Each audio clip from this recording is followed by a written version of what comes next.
Welcome back to my YouTube channel learning student. तो आज हम लेके आए हैं क्लास 10th के बच्चों के लिए सूरदास के पद्य के जो है कि अभ्यास प्रश्न। ठीक है, तो सूरदास की जो पद्य है उसका वीडियो हमने इससे पहले वाले वीडियो में डाल दिया है, तो आप वहां से उसका अर्थ देख लीजिएगा। एक एक शब्द का अर्थ और व्याख्या, हैंड रिटन नोट्स सब कुछ हमने वहाँ पे डाल दिया है उस वीडियो में।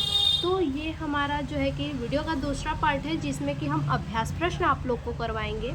तो देखिए, अभ्यास प्रश्न में पहला है, निम्नलिखित प्रश्नों के सही विकल्प का चयन कीजिए। ठीक है, सूरदास हिंदी साहित्य का इतिहास के किस काल से संबंधित है। ठीक है, जो सूरदास है वो हिंदी साहित्य का जो इतिहास है उसके किस काल से संबंधित है। आदिकाल, भक्ति काल, रीति काल और आधुनिक काल। तो इनका जो सही उत्तर होगा वो होगा भक्ति काल। ठीक है, भक्ति काल। दूसरा है, अष्टछाप का सर्वश्रेष्ठ कवि है। सूरदास, नंददास, परमानंद दास या फिर कृष्णदास। जो अष्टछाप का सर्वश्रेष्ठ कवि है इनमें से है सूरदास। ठीक है, सूरदास जो है अष्टछाप के सर्वश्रेष्ठ कवि हैं। तीसरे नंबर पे है, सूरदास का जन्म कब हुआ था। ठीक है, तो सूरदास का जो जन्म है 1470 ईस्वी में, 1478 ईस्वी में, 1480 ईस्वी में या फिर 1982 ईस्वी में। तो सूरदास का जन्म जो है वो सन 1478 ईस्वी में हुआ था। ठीक है, दूसरा है, सूरदास का जन्म स्थान। इनका जो जन्म स्थान है वो कहाँ पे है। रुकनाता गांव, सोरो, राजापुर, लमही। तो इनमें से जो सूरदास का जन्म स्थान है वो कहाँ पे है, रुकनाता में, ये सबको पता होगा। ठीक है, अगला है, सूरदास के आराध्य देवता कौन है। श्री राम जी, श्री कृष्ण जी, शिव जी या फिर गणेश जी। तो सूरदास के जो आराध्य देव हैं तो इस पद में श्री कृष्ण जी को बताया गया है। ठीक है, सूरदास भक्ति काल किस शाखा से संबंधित है या फिर भक्ति काल में सूरदास किस धारा के कवि हैं। ठीक है, यानी आपको क्वेश्चन दोनों में से कोई भी आपके एग्जाम में दे सकता है। ठीक है, तो देखिए, राम भक्ति शाखा, कृष्ण भक्ति शाखा, ज्ञानाश्रय शाखा या फिर प्रेमाश्रय शाखा। तो इनमें से जो सूरदास की जो शाखा संबंधित है वो है आपका कृष्ण भक्ति शाखा। ठीक है, क्योंकि इनके पद्य में क्या है, जो हमने पद्य पढ़ा उसमें हर जगह कृष्ण जी के बारे में ही इन्होंने बताया है। ठीक है, अगला है, सूरदास की मृत्यु कब हुई थी। ठीक है, सूरदास का मृत्यु जो है वो कब हुआ था। वात्सल्य 1583 ईस्वी में, 1585 ईस्वी में, 1587 ईस्वी में या फिर 1590 ईस्वी में। तो इनकी जो मृत्यु है वो 1583 ईस्वी में हुई थी। अगला है, सूरदास किस रस के सम्राट माने जाते हैं। वात्सल्य, करुण, श्रृंगार, हास्य रस। तो जो सूरदास जी हैं वो जो सम्राट माने जाते हैं वो वात्सल्य रस के। ठीक है, अगला है, सूरसागर किसके द्वारा रचित है। सूरसागर जो है ये किसके द्वारा रचित है। तुलसीदास के द्वारा, सूरदास के द्वारा, कबीरदास के द्वारा या फिर बिहारी जी के द्वारा। तो जो सूरसागर है ये रचित है सूरदास के द्वारा। ठीक है, सूरसागर रचना किसकी है, तो सूरदास की रचना है। सूरसागर के कुल कितने पद्य हैं। 1.25 लाख पद्य, 1 लाख पद्य, कबीर, 50,000 पद्य या फिर 25,000 पद्य। तो सूरदास के जो कुल पद्य हैं वो हैं 25,000 पद्य। अगला क्वेश्चन है, सूरदास निम्न में कौन सी रचना सूरदास की है। सूरसागर, साहित्य लहरी, सुरसरावली, इनमें सभी। यानी कि इन जो सूरदास की रचना है इन चारों में से कौन सी है। या तो ये तीनों में से कोई एक है या फिर ये तीनों है तो इन सभी। ठीक है, तो इनमें से जो सूरदास की जो रचना है वो है इनमें से सभी। ठीक है, सूरदास की रचना सभी है। और इसमें देखिए बच्चा, सूरसागर में कुल पद जो है वो 1.25 लाख पद है, 25,000 नहीं होंगे। ठीक है, अगला है सूरदास ने कृष्ण की आराधना की है। ठीक है, सूरदास ने किसकी आराधना की है? तो कृष्ण जी की आराधना की है। दास्य भाव से की है या फिर सख्य भाव से की है, भक्ति भाव से की है या फिर शिष्य भाव से की है। ठीक है, तो जो सूरदास ने कृष्ण की जो आराधना किए हैं सूरदास, वो सख्य भाव से किए हैं। ऑप्शन ख हमारा सही ऑप्शन होगा। अगला जो है, सूरदास के गुरु का नाम बताइए। सूरदास के गुरु का नाम क्या है?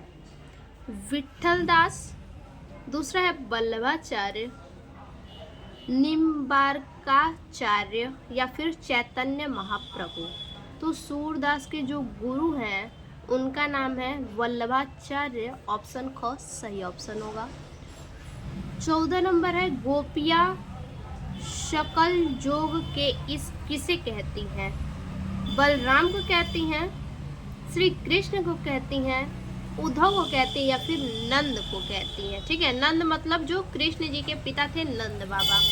तो गोपिया सकल जोग के इस कहती हैं, वो उद्धव को कहती हैं। ऑप्शन का हमारा सही ऑप्शन होगा। ठीक है, अगला है, सूरदास सिद्ध हस्त थे, शांत रस के प्रयोग में, वात्सल्य रस के प्रयोग में, रौद्र रस के प्रयोग में या फिर श्रृंगार रस के प्रयोग में। तो देखिए, जो सूरदास थे, ठीक है, वो वात्सल्य रस के प्रयोग में सिद्ध हस्त थे। तो ऑप्शन ख हमारा सही ऑप्शन है। अब देखिए, अभ्यास प्रश्न का पहला हमने देख लिया, ये है अभ्यास प्रश्न का दूसरा। ठीक है, निम्नलिखित प्रश्नों के उत्तर दीजिए। ठीक है, निम्नलिखित प्रश्नों के उत्तर दीजिए। तो देखिए किस प्रकार से क्वेश्चन देता है। सूरदास का जीवन परिचय एवं उनके साहित्य योगदान का उल्लेख कीजिए। सूरदास जी की जीवनी का उल्लेख करते हुए उनकी भाषा शैली पर प्रकाश डालिए। सूरदास का जीवन परिचय दीजिए एवं उनकी रचनाओं का उल्लेख कीजिए। यानी क्या करना है कि आपको इन सभी क्वेश्चन में यही समझ में आए कि सब में क्या करना है कि सूरदास जी का जो है कि जीवन परिचय आपको लिखना है, उनका साहित्यिक परिचय लिखना है और क्या करना है, उनकी रचनाओं को लिखना है। ठीक है, तो दूसरा क्वेश्चन आपका है कि जीवन परिचय पे, तो आपको जीवन परिचय लिखना है और जीवन परिचय जो है हमने डिस्क्रिप्शन में डाल दिया है, वहाँ से आप देख लीजिएगा। ठीक है, अब उसके बाद तीसरे क्वेश्चन की तरफ चलते हैं। और देखिए बच्चा, सबसे ज़्यादा आप लोग के एग्ज़ाम में जीवन परिचय आता है और सबसे ज़्यादा आया भी है। यहाँ पे आप देख सकते हैं 2016, 17। ठीक है, और कौन कौन से सेट में आया है, CC, CD ऐसे करके सबसे ज़्यादा सेट में यही क्वेश्चन आपका है, सूरदास जी का जीवन परिचय, उनकी रचनाएं। ठीक है, तो जीवन परिचय आप बिल्कुल मत भूलिएगा, जीवन परिचय मोस्ट इम्पॉर्टेंट है, तो इसको आप ज़रूर से याद कर लीजिएगा, डिस्क्रिप्शन में जाके देख लीजिएगा। ठीक है, देखिए तीसरा नंबर क्या है, दिए गए पद्यांश पर आधारित प्रश्नों के उत्तर दीजिए। ठीक है, तो ये जो प्रश्न दिए गए हैं पद्यांश से, ये क्या है, प्रश्न है और इन प्रश्नों का हमें उत्तर देना है इसी पद्यांश से। ठीक है, तो इस पद्यांश से हम उत्तर देंगे। देखिए क्या है, चरण कमल बंदो हरिराई, जाकी कृपा पंगु गिरि लंघे, अंधे को सब कछु दर्शाही, बहिरो सुने गूंग पुनि बोले, रंक चले सिर छत्र धराई, सूरदास स्वामी करुणामय, बार बार बंदो तिहि पाई। देखिए पहला प्रश्न क्या है, उपयुक्त पद्यांश का संदर्भ लिखिए। तो इसका क्या करना है, हमें संदर्भ लिखना है। तो चलिए देखते हैं। देखिए संदर्भ लिखेंगे प्रश्न संख्या ए और। ठीक है, संदर्भ है, प्रस्तुत पद्यांश हमारी पाठ्य पुस्तक हिंदी के काव्य खंड में संकलित पद्य नामक शीर्षक से लिया गया है। ठीक है, जिसके कवि सूरदास हैं।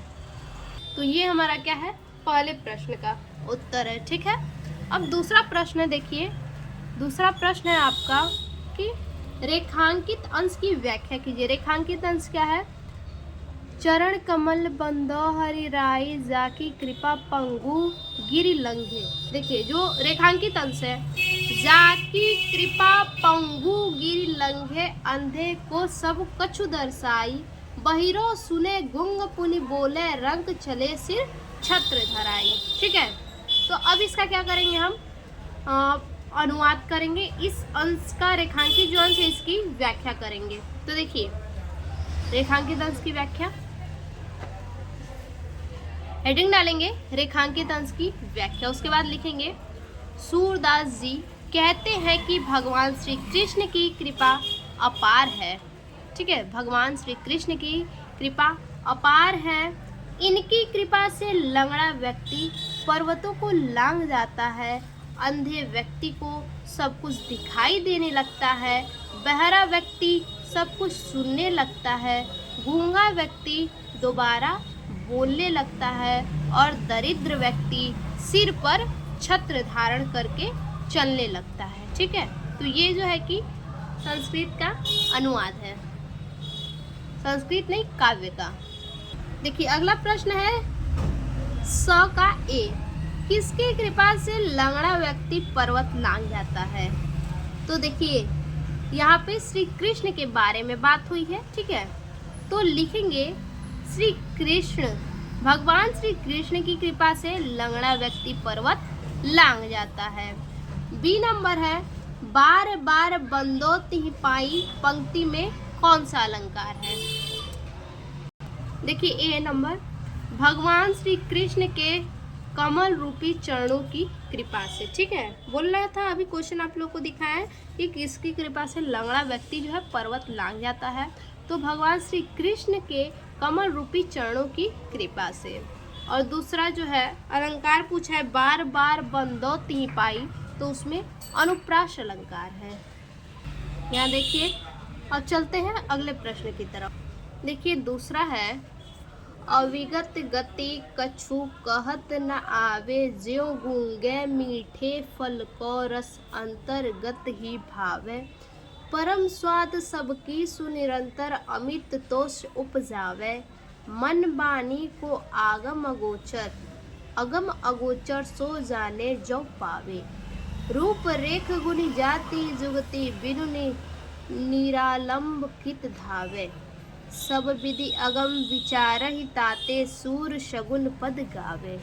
ठीक है, अब देखिए इसमें क्या है, उपयुक्त पद्यांश का संदर्भ लिखिए। तो अभी हमने आपको संदर्भ बताया। ठीक है, तो वही संदर्भ क्या होगा, हर जगह पे होगा। ठीक, जो अभी इससे पहले ये तो दूसरा है, पहले वाले में जो हमने अभी आपको दिखाया संदर्भ, वही संदर्भ यहाँ भी होगा। यानी कि एक चैप्टर का, किसी भी चैप्टर का संदर्भ जो होता है वो सेम होता है। ठीक है, चाहे पद्य कोई सा भी हो।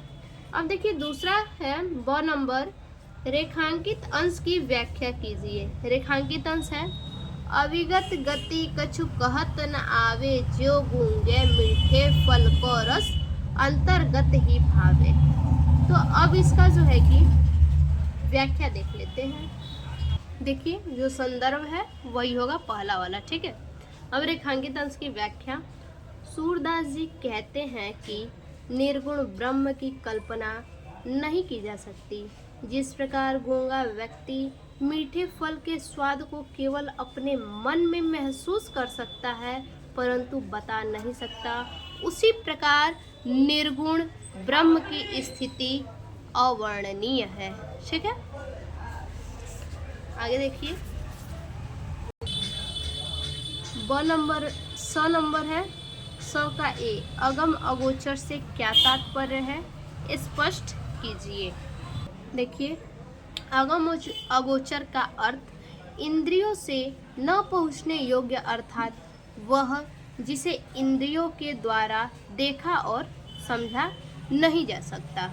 ठीक है, देखिए अगला है प्रस्तुत पंक्तियों में कौन सा रस है। ठीक है, ये जो पंक्ति है पूरा, इन पंक्तियों में कौन सा रस है, भक्ति और शांत रस। अगला है किलकत काना घुटरू वनि आवत, मणिमय कनक नंद के आंगन, बिंब पकड़ीबे धावत। कबहू निरखी हरि आपू छाको, कर सो पकड़न चाहत। किलकी हसत राजद्वय दतिया, पुनि पुनि तिहि अवगाहत। कनक भूमि पर कर कर कर पग छाया, यह उपमा इक राजती। करी करी प्रतिपद प्रतिमनि वसुधा, कमल बैठ की साजती। बाल दशा सुख निरखी जसोधा, पुनि पुनि नंद बुलावती। अचरा तल लय ढाकी, सूर के प्रभु को दूध पियावती। देखिए इनमें जो और नंबर जो प्रश्न है वो है उपयुक्त पद्यांश का संदर्भ, तो हमने बता दिया है संदर्भ सेम होगा, ठीक है। ब नंबर है रेखांकित अंश की व्याख्या। ये जो रेखांकित अंश है, किलकित कान्हा घुटरू वन यावत, यानी इसमें क्या है, जो कान्हा जी हैं वो क्या है, किलकारी मारते हुए अपने घुटनों के बल पे क्या कर रहे हैं, आ रहे हैं। मणिमय कनक नंद के आंगन, और नंद बाबा का जो आंगन है वो सोने और मणि के समान लग रहा है। बिंब पकड़िबे धावत, जिसमें श्री कृष्ण अपनी छवि को देख रहे हैं और उसे पकड़ने के लिए दौड़ रहे हैं। देखिए रेखांकित अंश की व्याख्या। भगवान श्री कृष्ण की बाल लीला का वर्णन करते हुए सूरदास जी कहते हैं कि भगवान श्री कृष्ण किलकारी मारते हुए, सूरदास जी कहते हैं कि श्री कृष्ण किलकारी मारते हुए, ठीक है, घुटनों के बल चलते हुए आ रहे हैं। मड़ियों से युक्त नंद बाबा के आंगन में वह अपनी ही परछाई को पकड़ने के लिए दौड़ रहे हैं, ठीक है। आगे देखिए, आगे है 100 का ए। कनक भूमि पर कर पग छाया, यह उपमा इक राजती में कौन सा अलंकार है, ठीक है। इसमें अलंकार बताना है। और अगला प्रश्न है, उपयुक्त पद्यांश में किसकी बाल क्रीड़ाओं का कवि ने वर्णन किया है। तो देखिए ये जो पद्यांश है इसमें किसका वर्णन है, तो कान्हा जी का, क्योंकि यहाँ साफ लिखा है बच्चा, अगर नहीं समझ में आएगा तो यहाँ भी लिखा है किलकत कान्हा घुटरू वनी आवत, यानी कान्हा जी को कहा गया है। तो उपयुक्त पद्यांश में किसकी बाल क्रीड़ाओं का कवि ने वर्णन किया है, तो उपयुक्त पद्यांश में श्री कृष्ण के बाल क्रीड़ाओं का कवि ने वर्णन किया है, ठीक है। और ये है कनक भूमि पर कर पग छाया, यह उपमा एक राजती में कौन सा अलंकार है। देखिए रूपक एवं अनुप्रास, ठीक है। और बी नंबर भगवान श्री कृष्ण, बाल क्रीड़ाओं का जो वर्णन किया गया है वो श्री कृष्ण भगवान है। देखिए चौथा नंबर है मैया हो न चरइयो गाय, यानी श्री कृष्ण जी अपनी माता से कह रहे हैं कि मैया मैं अब गाय चराने नहीं जाऊंगा, मैया मैं अब अपनी गाय को चराने नहीं जाऊंगा। सिगरे ग्वाल घीरावत मोसो, जो ग्वाल बाल हैं वो क्या करते हैं, मुझसे गैया हकवाते हैं, ठीक है। यानी गैया इधर उधर चली जाती है तो मुझसे ही बुलवाते हैं। मेरे पाई पिरायो, जिससे मेरे पैर दर्द करने लगते हैं, दुखने लगते हैं। जो न पत्याही पूछी बलदाऊ ही, अपनी सोह दवाई। यह सुनी माई जसोधा, ग्वालिनी गारी देती रिशाई। मैं पठवती अपने लड़का को, आवे मन बहराई। सूर श्याम मेरो अति बालक, मारत ताहि रिजाई, ठीक है। तो देखिए अ नंबर जो प्रश्न है वो है प्रस्तुत पद्यांश का संदर्भ लिखिए, और ब नंबर है रेखांकित अंश की व्याख्या कीजिए। ये जो हमने अभी रेखांकित अंश का आपको व्याख्या बताया है उसी को हमें लिखना है। रेखांकित अंश की व्याख्या। भगवान श्री कृष्ण अपनी माता से कहते हैं कि हे मैया मैं सब गायों को चराने नहीं जाऊंगा, हे मैया मैं अपनी सब गायों को चराने नहीं जाऊंगा। सभी ग्वाल मुझे ही गायों को हाँकने के लिए भेजते हैं, जिससे मेरे पैर में दर्द होने लगता है। देखिए आगे है 100 नंबर का एक। अविश्वास की स्थिति में कृष्ण किसके प्रमाण प्राप्त करने की बात करते हैं। ठीक है, अविश्वास की स्थिति में जो कृष्ण है, श्री कृष्ण, वो किसके प्रमाण प्राप्त करने की बात करते हैं? देखिए, अंधविश्वास की स्थिति में श्री कृष्ण बलदाऊ भैया से पूछने की बातें करते हैं। अगला प्रश्न है, बाल कृष्ण गाय चराने क्यों नहीं जाना चाहते हैं? जो कृष्ण है वो गाय चराने क्यों नहीं जाना चाहते हैं? देखिए, बाल कृष्ण गाय को चराने इसलिए नहीं जाना चाहते हैं क्योंकि सभी ग्वाल उनको ही गाय हाँकने के लिए भेजते हैं। अगला है 5 नंबर, सखीरी मुरले लीजे चोरी, जिनी गोपाल किन्हे अपने बस, प्रीति सबनी की तोरी, छीन एक घर भीतर निसी बासर, धन धरत न कबहू छोरी, कबहू कर कबहू अधरनी, कटी कबहू खोसत जोरी, ना जानो कुछ मेली मोहिनी, राखे अंग अंग भोरी, सूरदास प्रभु को मन साजनी, बंधियो राग की डोरी।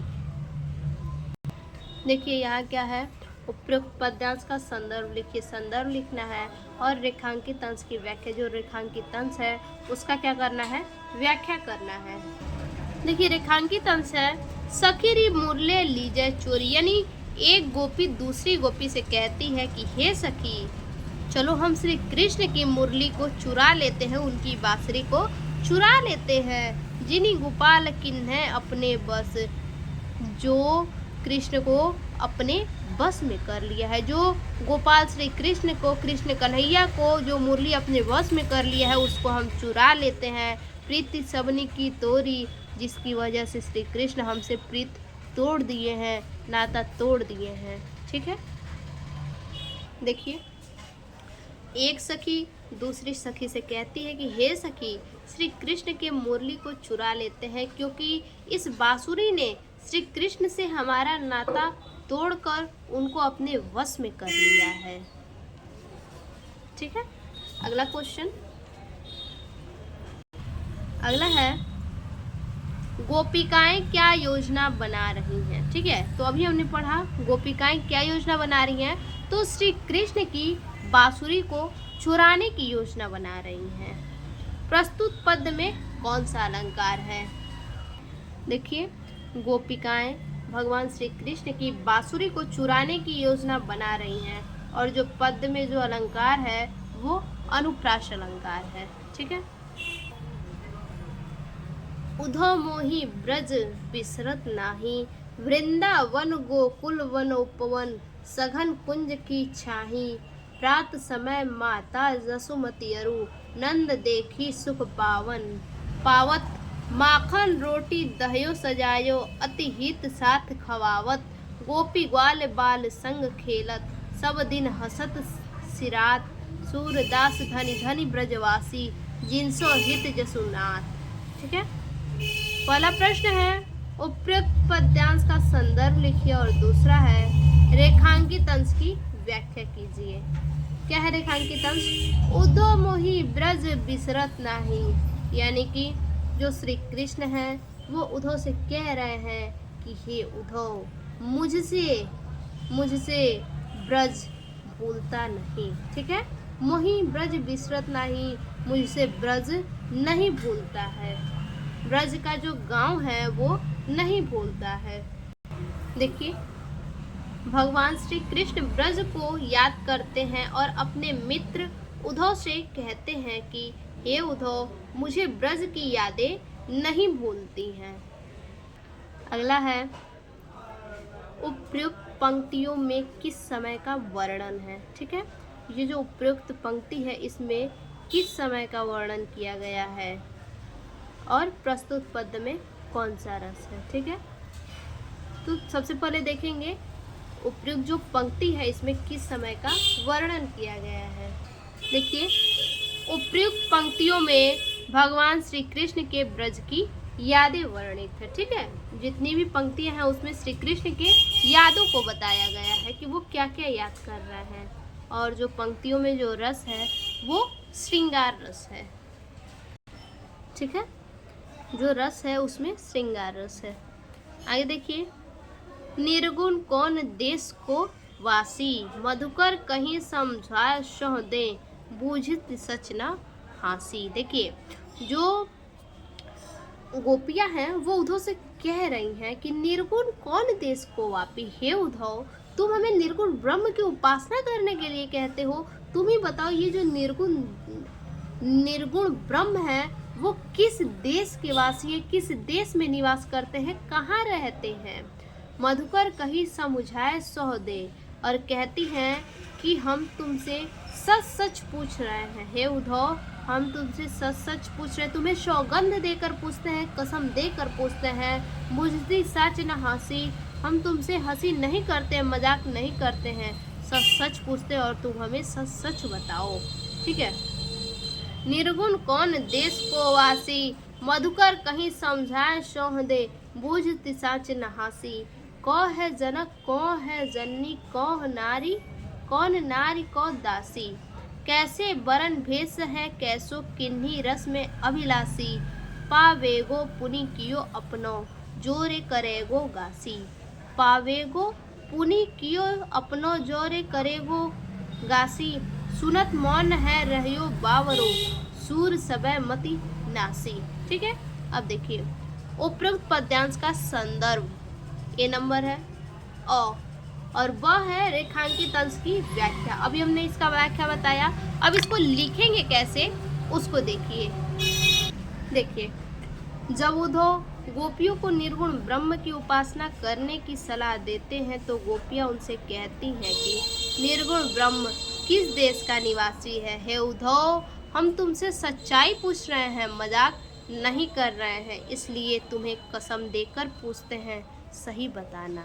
ठीक है, अगला प्रश्न है, पद्यांश में मधुकर शब्द किसके लिए प्रयुक्त किया गया है। यहाँ मधुकर है, मधुकर कहीं समझाए साधे, मधुकर यानी गोपियाँ कहती हैं किसको, उद्धव को, कि तुमको हम अपनी सौगंध देकर पूछते हैं, तो किसको कह रही हैं, उद्धव को, मधुकर। देखिए मधुकर शब्द किसके लिए प्रयुक्त है, तो उद्धव के लिए प्रयुक्त है।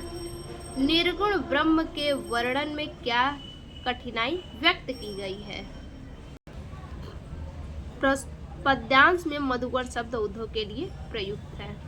आगे है, निर्गुण ब्रह्म के न तो माता पिता का नाम पता है, ठीक है, न तो उसकी वेशभूषा का पता है, न तो उसका कोई आकार है, न तो उसको पाने का कोई उपाय है।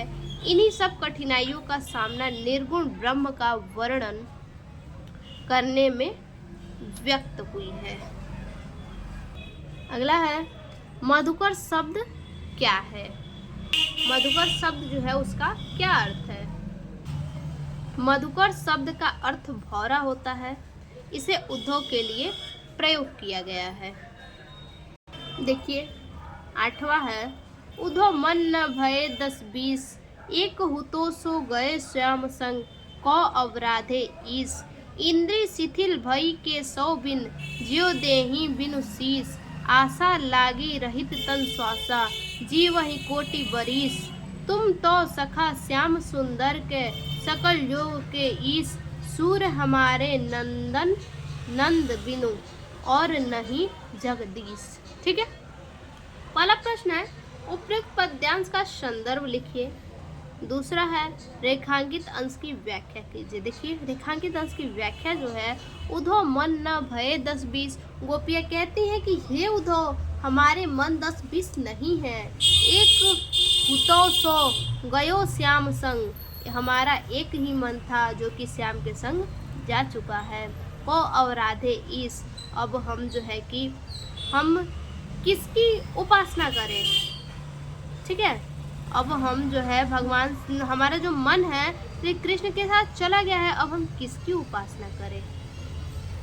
देखिए गोपियाँ निर्गुण ब्रह्म की उपासना करने में अपनी असमर्थता बताते हुए उद्धव से कहती हैं कि हे उद्धव मन 10-20 नहीं होते हैं, हमारे पास एक ही मन था जो भगवान श्री कृष्ण के साथ चला गया, अब हम निर्गुण ब्रह्म की उपासना कैसे करें। आगे है, इंद्रिय शिथिल भई के सौ बिन ज्यो देहि बिनु शीस। उपयुक्त पंक्ति में प्रयुक्त अलंकार का नाम बताइए। तो जो ये प्रयुक्त पंक्ति है इसमें जो है कि उत्प्रेक्षा अलंकार है, ठीक है। तो ये हमारा जो सूरदास का जो पद है इसका अभ्यास प्रश्न समाप्त हुआ, ठीक है। तो फिर से मिलते हैं एक और नए वीडियो में नए टॉपिक के साथ, तब तक के लिए धन्यवाद।